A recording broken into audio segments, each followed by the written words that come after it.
Persia and Islam, the history of the Islamic empires that have ruled Persia since the Middle Ages. Written by Charles River Editors. Narrated by Victoria Woodson. Introduction. Lying in the middle of a plain in modern-day Iran is a forgotten ancient city, Persepolis. Built 2,500 years ago, it was known in its day as the richest city under the sun. Persepolis was the capital of the Achaemenid Persian Empire, the largest empire the world had ever seen, but after its destruction, it was largely forgotten for nearly 2,000 years, and the lives and achievements of those who built it were almost entirely erased from history. Alexander the Great's troops razed the city to the ground in a drunken riot to celebrate the conquest of the capital, after which time and sand buried it for centuries. As the Persian Empire's power makes clear, Persia has been a crucial area throughout history, and thus it has been fought over incessantly, watching empires rise and fall. For most of the past 1,400 years, Islamic powers have struggled for supremacy in the region. The split between the two forms of Islam was already in the process of forming upon the death of the Prophet Muhammad.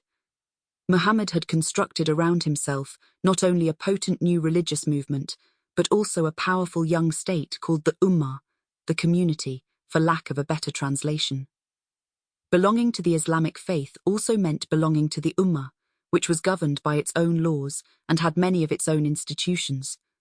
In his own lifetime, Muhammad had ruled the Ummah through what sociologists call charismatic authority, a term coined by Max Weber that is defined as resting on devotion to the exceptional sanctity, heroism, or exemplary character of an individual person, and of the normative patterns or order revealed or ordained by him.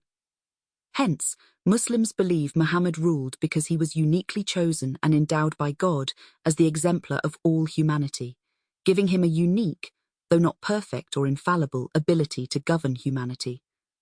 This was a holistic form of governance, because the Prophet did not simply deliver God's words, what became the Holy Quran, nor did he simply pronounce upon court cases and create laws.